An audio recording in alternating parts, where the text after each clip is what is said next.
지금 계속해서 새벽마다 저희가 사도행전의 말씀을 살펴보고 있습니다. 새벽에 사도행전을 살펴보면서 얼마나 말씀의 풍성한 은혜가 가득한지 모르겠습니다. 무더운 여름 새벽에 뒤척이지 마시고 주의 전에 나오셔서 함께 하셨으면 참 좋겠습니다.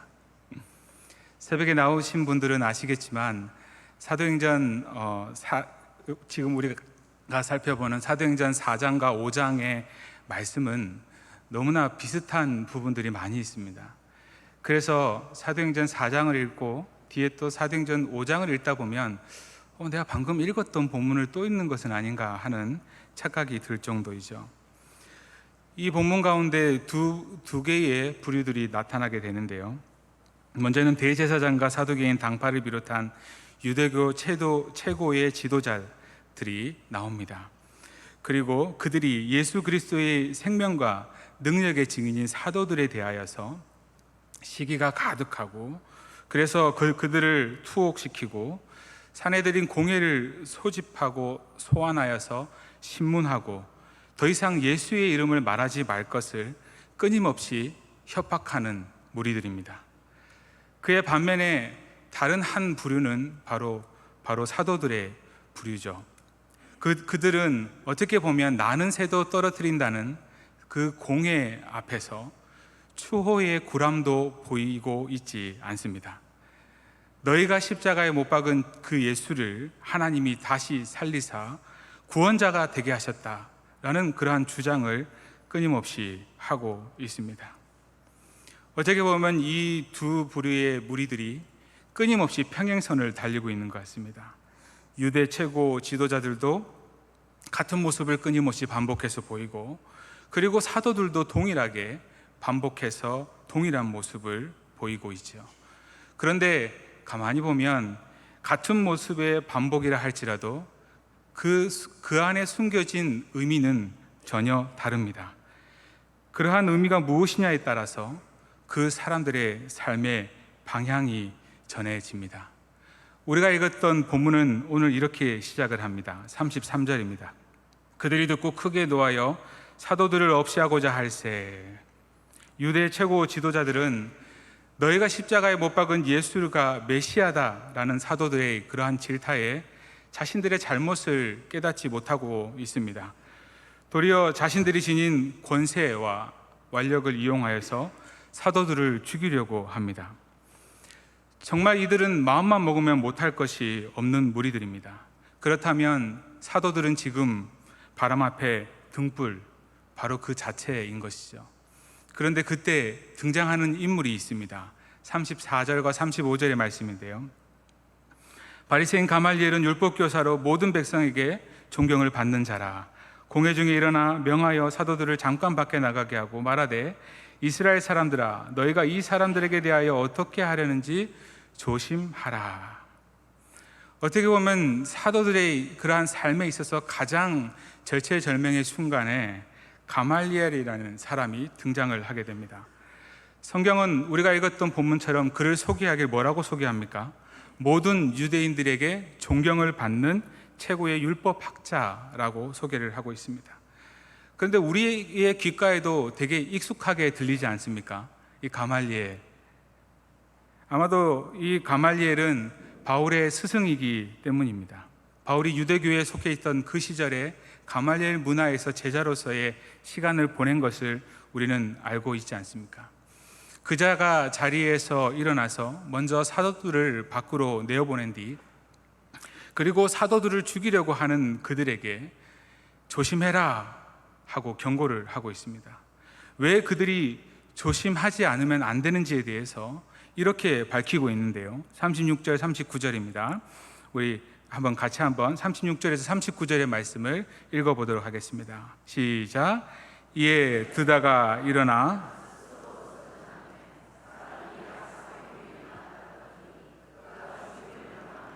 따르던 모든 사람들이 흩어져 없어졌고, 그 후에 오적할 때에 갈릴리의 유다가 일어나 백성을 꿰어 따르게 하다가 그도 도망한즉 따르던 모든 사람들이 흩어졌느니라. 이제 내가 너희에게 말하노니 이 사람들을 상관하지 말고 버려두라. 이 사상과 이 소행이 사람으로부터 났으면 무너질 것이요 만일 하나님께로부터 났으면 너희가 그것을 무너뜨릴 수 없겠고 도리어 하나님을 대적하는 자가 될까 하노라 하니.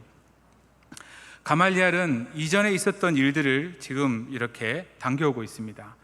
스스로 정치적 구세주임을 자처하면서 무장 봉기를 꾀하였던 유다와 그 무리에 대해서 지금 언급하고 있죠. 그러한 무리들이라고 할지라도 한순간에 소멸되어 없어져 버렸지 않느냐라는 것입니다. 그러면서 사도들의 무리들을 더 이상 죽이려 해서는 안 된다라고 말하고 있습니다. 사도들의 사상과 하는 행동이 만약 인간에게서 나온 것이라면 방금 그가 말한 것처럼 드다나 유다와 같이 얼마 지나지 않아서 스스로 망할 것인데, 만약 그들이 하는 말 모든 것이 하나님으로부터 나온 것이라면 인간은 무너뜨릴 수 없으면 말할 것도 없고, 또한 그것이 하나님으로부터 나온 것이라면 사도들을 대적하는 일은 누구를 대적하는 것입니까?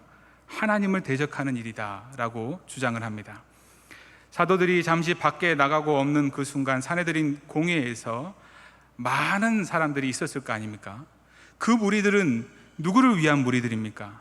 누구를 믿는 자들입니까? 하나님을 믿는 자들이에요.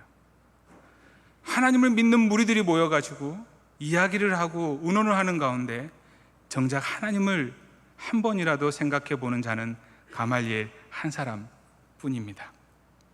그곳에 모인 사람들이 어떻게 보면 모두 하나님의 이름을 팔아서 밥 먹고 사는 사람들 아닙니까? 하나님의 이름과 권세와 명예로 말미암아 그들의 삶을 누리고 있는 자들이었는데 그들은 하나님을 추워도 생각하고 있지 않습니다. 사도들을 죽이려 한다는 것이 하나님을 위한 것이라고 하지만요, 하나님의 공의나 하나님의 법을 세우는 것, 하나님을 모독하였기 때문에, 율법을 지키지 않았기 때문에 그렇게 한다고는 하지만 그 이면에는 시기와 질투로 가득하고 그들이 지금까지 쌓아놓았던 그 많은 기득권들이 무너질까 봐 두려워하는 그들의 이기심 때문에 그들은 지금 사도들을 죽이려 하고 있습니다.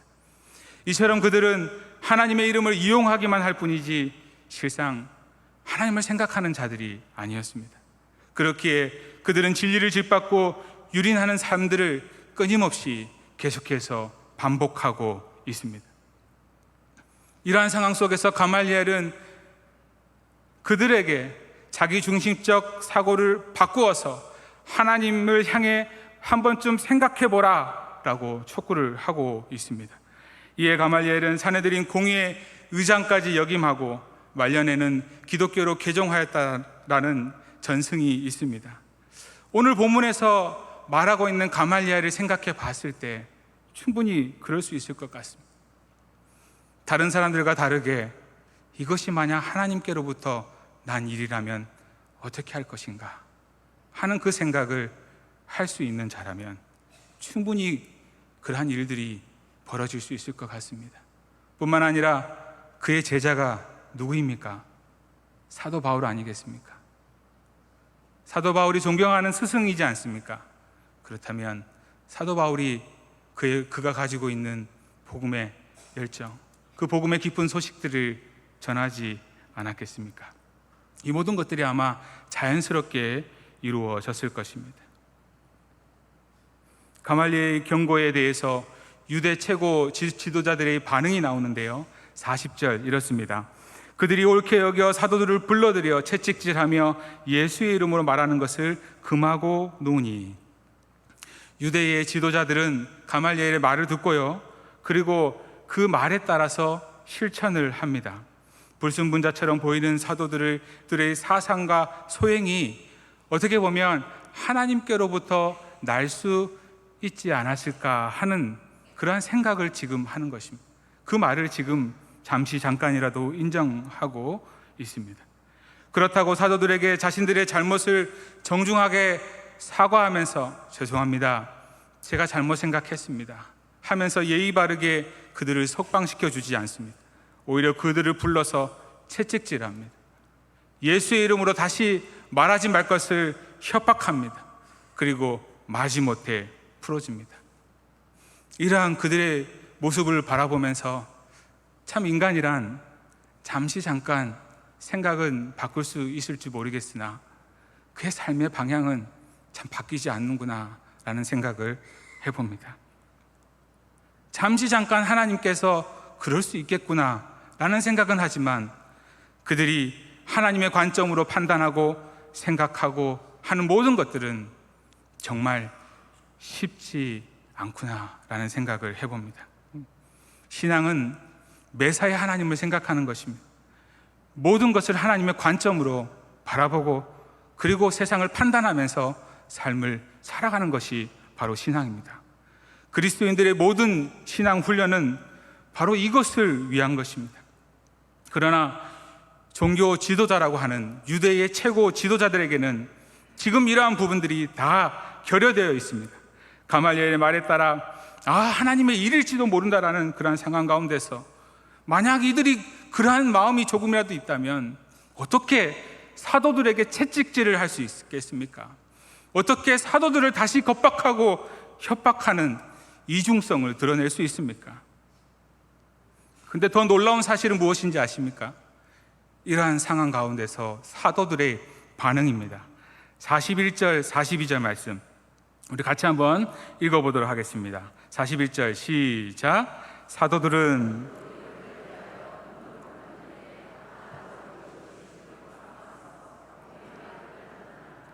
그들이 날마다 성전에 있든지 집에 있든지 예수는 그리스도라고 가르치기와 전도하기를 그치지 아니하니라. 분위기상 풀려날 것을 눈치채고 있지 않았을까라는 생각을 해봅니다. 그런데 웬걸요, 채찍질을 합니다. 원망과 불평을 쏟아낼 수 있는 상황 아니겠습니까? 왜 나에게 채찍질을 하십니까? 라고 말할 수 있는 상황입니다. 그들은 이 어두운 세상에, 그런데 그들은 이 어두운 세상 가운데 진리를 전하기 위해서는 이러한 능력을 감수해야 된다는 사실을 당연하게 받아들이고 있습니다. 뿐만 아니라 그들이 이 일을 이루어감에 합당한 자로 여기심을 어떻게 하였다고 합니까? 도리어 기뻐하였다라고 말하고 있습니다. 나아가서 예수의 이름으로 다시는 말하지 말라라는 유대 지도자들의 지적 속에, 위협 속에 아랑곳하지 않고 그들은 우리가 읽었던 마지막 성경의 본문처럼 어디에 있든지 주의 복음을 전하는 증인된 삶을 멈추고 있지 않습니다. 어떻게 이런 일이 벌어질 수 있을까요? 모든 일 가운데 매사에 하나님의 생각으로 삶을 살아갔기 때문에, 매사에 하나님의 관점으로 판단하고 행동하는 진정한 그리스도인의 모습을 지금 보여주고 있습니다. 그들이 매일 진리를 누르고 고백하는 그러한 반복하는 삶을 살아갈 수 있었던 까닭이 바로 이것입니다. 하나님의 생각을 가지고 살아가는 것, 하나님의 관점으로 모든 것을 판단한다는 것, 신앙생활을 한다는 것, 이렇게 주일날 예배당에 나와서 예배드리는 것, 이 한 시간 하나님을 생각하는 것이 우리의 신앙의 전부라 판단하시기 마시기 바랍니다. 신앙은 매일매일 하나님을 생각하는 겁니다. 매일매일 하나님의 관점으로 모든 것을 바라보는 것입니다. 평소 기도를 통하여, 말씀을 통하여 하나님을 생각해야 되는 겁니다. 그러니 새벽에 나오시는 것이죠. 그러니 매일매일 말씀 묵상을 하는 것 아니겠습니까? 그것을 통하여서 우리가 이 세상을 살아가며 나의 환경 속에서 하나님의 관점으로 세상을 판단하고 삶을 살아가는 것, 그것이 바로 신앙생활임을 우리는 너무나 잘 알고 있지 않습니까? 그때에만 하나님을 믿는다고 하면서도 하나님을 부정하는 본문 속 유대 지도자들의 어리석음을 잊지 마시기를 바랍니다. 그리고 어떠한 순간에서도 하나님을 생각하며 삶을 살아가는 사도들과 같은 시각을 우리는 가져야 될 줄 믿습니다. 사도 바울은 이렇게 고백을 합니다. 우리가 사방으로 우겨쌈을 당하여도 쌓이지 아니하며 답답한 일을 당하여도 낙심하지 아니하며 박해를 받아도 버림받지 아니하며 거꾸리뜸을 당하여도 망하지 아니하고 우리가 항상 예수의 죽음을 몸에 짊어짐은 예수의 생명이 또한 우리 몸에 나타나게 하려 함이라. 선한 일을 하여도 선한 일을 하고서도 사망의 우겨쌈을 당하고 답답한 일을 당하고 심지어 박해까지 당하고 나아가서 거꾸러뜨림을 당한다면 그 일을 멈추는 것이 어떻게 보면 우리의 모습이어야 하지 않겠습니까? 바보가 아니라면 멈춰야 하는 것이 당연합니다. 그러나 바울은 아무리 우겨쌈을 당하여도, 아무리 우겨쌈을 당하는 상황을 맞이하여도 결코 그 상황 가운데 쌓이지 아니하며, 아무리 답답한 일을 당해도 낙심하지 않으며, 아무리 박해를 당해도 버림받지 않고 아예 거꾸러진다고 할지라도 나는 망하지 않으리라는 사실을 그는 알고 있었습니다. 더욱더 예수 생명의 증인이 되기 위하여 자신을 부인하는 삶을 끊임없이 반복하며 삶을 살아갑니다. 그 역시 사도들과 같이 매사에 하나님을 생각하는, 모든 것에 하나님의 관점으로 판단하고 행동하는 그리스도인이었기 때문이라 저는 믿습니다. 하나님의 관점으로 볼 때에 진리를 위해 반복하는, 진리를 위한 반복해서 드러내는 삶만이 참된 삶이고, 그리고 진리를 위해 죽는 것은 영원히 사는 길임을 그는 지금 보고 있습니다. 이것은 비단 바울의 삶에만 적용되는 이야기가 아닙니다. 그 누구도 예외가 될 수 없습니다. 참된 그리스도인이란 우리 삶에 당면한 모든 문제 속에서 하나님을 생각하고 하나님의 관점에서 그 문제를 판단하고 행동하는 사람인 줄 믿습니다. 역사의 주관자는 누구이십니까? 하나님이십니다. 그렇기 때문에 역사는 히스토리라고 하죠.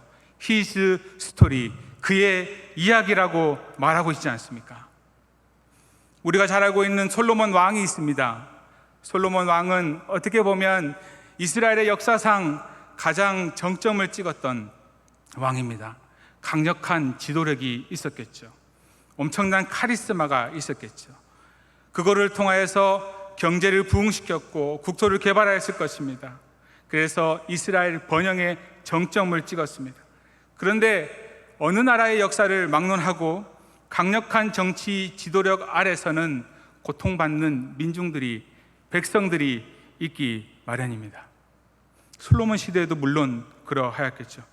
솔로몬의 통치력이 강했던 것만큼 힘들어하는 자들이, 백성들의 불만들이 많이 있었습니다. 마침내 솔로몬이 죽고 그의 아들 르호보암이 왕위를 계승하자 백성들은 여로보암을 앞세워서 르호보암을 찾아가지 않습니까? 그러면서 이렇게 말을 합니다. 왕의 아버지가 우리의 멍에를 무겁게 하였으나. 이처럼 솔로몬은 그렇게 힘들게 하였다는 것이죠. 솔로몬처럼 백성에게 과중한 부담을 주지 않으면 충성을 다하겠다는, 어떻게 보면 조건부 충성 서약을 지금 맹세하고 있습니다. 그러자 르호보암은 사후로 답을 주겠다고 하면서 아버지 왕 때부터 함께 하셨던 원로들에게 의견을 묻습니다. 자문을 구합니다. 그러자 원로 대신들은 백성들의 요구를 들어주라고 권면합니다. 그들 역시 솔로몬 왕의 통치가 백성들에게 큰 부담이었다는 사실을 너무나 잘 알고 있었기 때문입니다. 그리고 나서 르호보암은 그렇게 멈췄으면 좋았을 것을 자신의 젊은 친구들을 불러 의견을 구합니다. 그런데 천지분간하지 못하고 세상 물정 모르는 그들은 백성들에게 다음과 같이 말할 것을 권합니다. 내 새끼손가락이 내 아버지의 허리보다 굵으니 내 아버지께서 너희에게 무거운 멍에를 매게 하시나 이제 나는 너의 멍에를 더욱 무겁게 할지라. 내 아버지는 채찍으로 너를 징계하시나 나는 정갈 채찍으로 너를 징계하리라 라고 말을 합니다. 동서고금을 막론하고 누군가가 새로운 권력을 잡았다면 어떻게 보면 백성의 환심을 사는 것이 먼저 아니겠습니까? 그래서 뭔가 좀 좋은 유화 정책을 쓰는 것이 다 맞는 것일 겁니다. 그런데 그렇다면 그러한 측면에서 보면 르호보암이 선택해야 될 것은 원로 대신들의 말인 것이죠. 그래서 백성들의 요구를 들어주어야 합니다.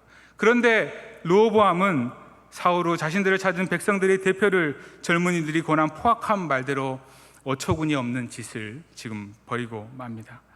그것은 새로운 지도자가 보여주기에는 너무나도 어떻게 보면 비상식적인 행동이라고 할 수 있습니다. 그런데 이에 대해서 성경이 중요한 사실을 말씀하는데요. 열왕기상 12장 15절 말씀 우리 같이 한번 읽어보도록 하겠습니다. 시작.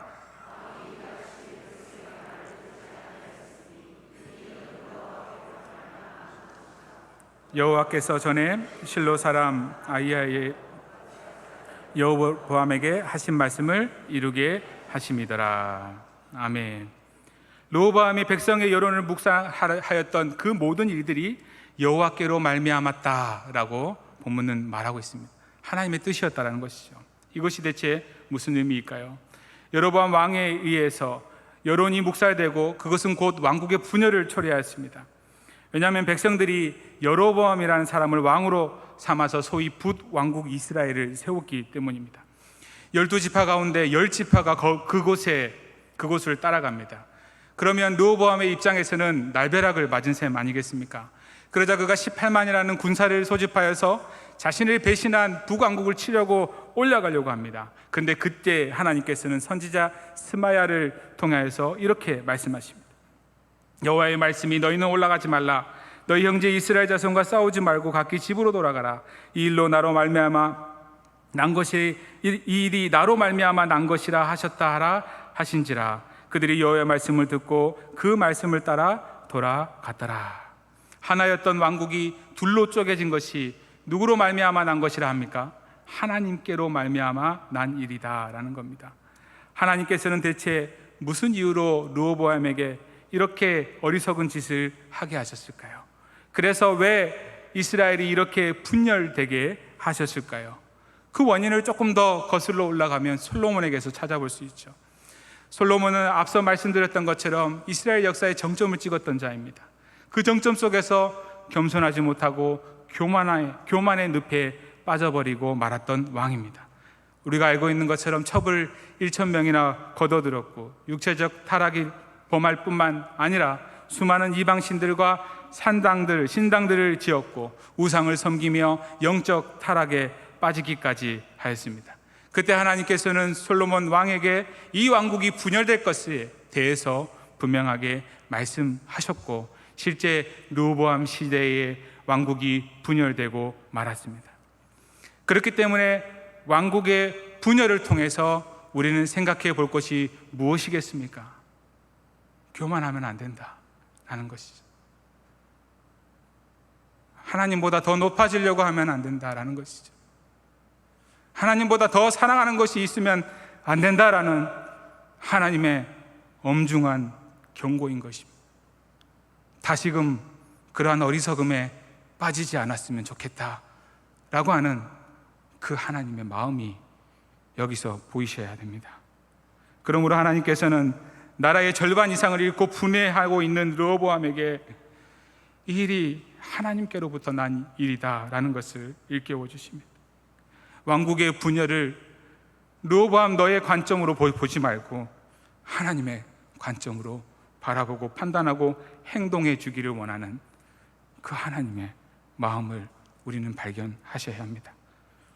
모든 것을 하나님의 관점으로 볼 때에 우리는 하나님의 뜻을 올바르게 판단할 수 있습니다. 우리 삶의 모든 상황을 하나님의 관점으로 볼 때에 우리는 지혜로운 선택을 할 수 있습니다. 다니엘과 세 친구들이 어떻게 금신상 앞에 절을 하지 않고 하나님께서 풀무불에서 건져주실 것이라고 믿었고 설령 그래 하지 아니하실지라도 왕 앞에 절하지 않으리라고 말할 수 있었겠습니까? 갈렙이 헤브론 산지를 바라보면서 이 산지를 내게 주소서라고 말할 수 있었던 이유는 무엇입니까? 그곳에 아무도 없었습니까? 아니요, 아낙다선도 있었고 이미 그곳의 성읍은 견고한 성읍이었습니다. 그런데 이 산지를 내게 주소서라고 말할 수 있었던 이유는 무엇입니까? 그 모든 것을 하나님의 관점으로 보았기 때문입니다. 우리의 삶을 하나님의 관점으로 보면 우리는 이렇게 고백할 수 있죠. 모든 것을 다 하나님께서 하셨습니다. 참 은혜스러운 말입니다. 그런데 우리 삶을 되돌아보면 이 말을 너무나 우리가 선별적으로 적용하고 있지는 않습니까? 내가 원했던 바, 내가 뜻한 바, 내가 기도한 바가 이루어졌을 때는 하나님께서 하셨습니다라고 쉽게 고백을 하면서 나의 기도와 나의 생각과 나의 뜻과 다른 상황 속에서 이 모든 것이 하나님의 뜻이라고 고백을 하십니까? 그 모든 것을 하나님의 관점으로 보지 못하니 그러한 상황 속에서 시기와 원망과 불평을 쏟아내며 매일매일 불안해하는 삶을 살아가고 있지는 않습니까? 지난 주간에 우리가 맥주 감사주의 설교를 들었지 않습니까? 감사는 해석입니다. 하나님의 관점으로 모든 것을 해석해내는 것입니다. 하나님의 관점으로 세상의 모든 것을 바라본다면 우리는 감사할 수밖에 없는 존재입니다. 다시 말씀드리자면 모든 상황 가운데서 감사할 수 있는 이유는 우리가 하나님의 관점으로 모든 것을 바라보고 우리의 눈에 하나님의 일하심이 보일 때라는 것입니다. 제가 일전에 호주 시드니에서 멜버른 공항으로 이동을 해서 또 멜버른에서 조금 있다가 멜버른에서 시드니 공항으로 다시 이렇게 이동한 적이 있습니다. 근데 그때 시드니에서 멜버른을 갈 때는 문제가 되지 않았는데 멜버른에서 시드니를 갈 때 멜버른에서 통과를 시켜주지 않는 거예요. 제 짐 속에 자그마한 툴이 하나 있었는데 통과시켜주지 않는 거예요. 왜 이게 통과가 안 되냐라고 했더니 자기네들 뭐 때문에 이렇게 통과가 안 된대요. 그래서 제가 그랬죠. 시드니에서 올 때는 아무 문제 되지 않았다. 근데 왜 여기서 문제가 되느냐라고 했더니 그 사람들 하는 얘기가 시드니는 시드니고 멜버른 멜번이라는 거예요. 말씀을 준비하는 가운데 이 생각이 딱 드는 거예요. 우리는 하나님 나라의 백성입니다. 잠시 이 땅에 살다가 지나갈 뿐이죠. 근데 우린 이걸 너무 잊어버리고 삶을 살아가고 있는 것 같습니다. 우리는 이 땅에 속한 자가 아니다라는 것입니다. 근데 왜 자꾸만 우리는 이 땅에 속한 자처럼 바라보고 이 땅에 사람들이 가지고 있는 관점을 따라서 삶을 살아가느냐라는 것입니다. 하나님의 백성은 하나님의 나라에 사는 백성으로서의 하나님의 관점을 가지고 삶을 살아가셔야 되고 하나님의 관점을 가지고 모든 것을 보셔야 합니다. 사랑하는 성도님 여러분, 사도들이 도대체 어떤 사람들이었습니까? 그들은 예수님을 3년이나 따라다니면서도 마지막 그 순간까지도 그들은 누가 더 높은지 싸움을 하였던 자들, 그렇게 한심한 모습을 보였던 자들입니다. 우리가 알고 있는 것처럼 주님 십자가에 못 박히는 그 순간에는 어땠습니까? 자신의 목숨을 구하기 위해서 뿔뿔이 다 흩어져 버렸던 도망친 비겁자들이었어요. 베드로는 어떻습니까? 예수님께서 잡히셔서 대제사장의 뜰 그곳에서 신문을 당할 때에 예수님을 모른다고 부인하였던 배신자였습니다. 그런데 그들이 부활하신 예수님을 만난 이후에 모든 시각이 바뀌어 버렸어요. 요한복음 21장 18절 19절 우리 같이 한번 읽어보도록 하겠습니다. 시작. 내가 진실로 진실로 너희에게 이르노니 내가 젊어서는 스스로 띠뛰고 원하는 곳으로 다녔거니와 늙어서는 내 팔을 벌리리니 남이 내게 띠띠우고 원하지 아니하는 곳으로 데려가리라. 이 말씀을 하심은 베드로가 어떠한 죽음으로 하나님께 영광을 돌릴 것을 가리키심이로라. 이 말씀을 하시고 베드로에게 이르시되 나를 따르라 하시니. 아멘. 도망친 비겁자들, 과감한 배신자, 예수님이 그들의 모습을 보시지 않았을까요? 그들의 모습을 바라보면서 예수님은 과연 어떻게 보셨을까라는 생각을 해보았습니다. 예수님은 비겁자들이라고 배신자라고 바라보지 않았을 겁니다. 오히려 그들을 통하여 이루어질 하나님의 나라를 기대하셨을 거예요.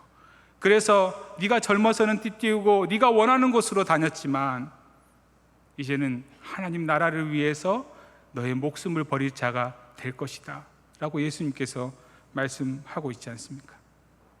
예수님은 배신자였던, 비겁한 도망자였던 그들을 배신자로 도망자로 바라보시지 아니하시고 하나님 나라를 이룰 귀한 군사로, 하나님 나라를 이루어갈 귀한 백성으로 모든 것을 하나님의 관점으로 봅니다.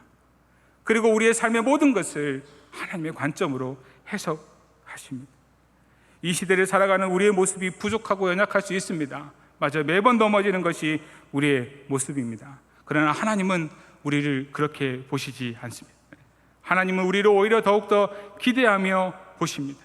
우리를 통해 이루어갈 하나님의 나라, 우리를 통해 완성될 그 하나님의 나라, 우리를 통해 이루어질 그 하나님의 뜻을 하나님은 보고 계십니다.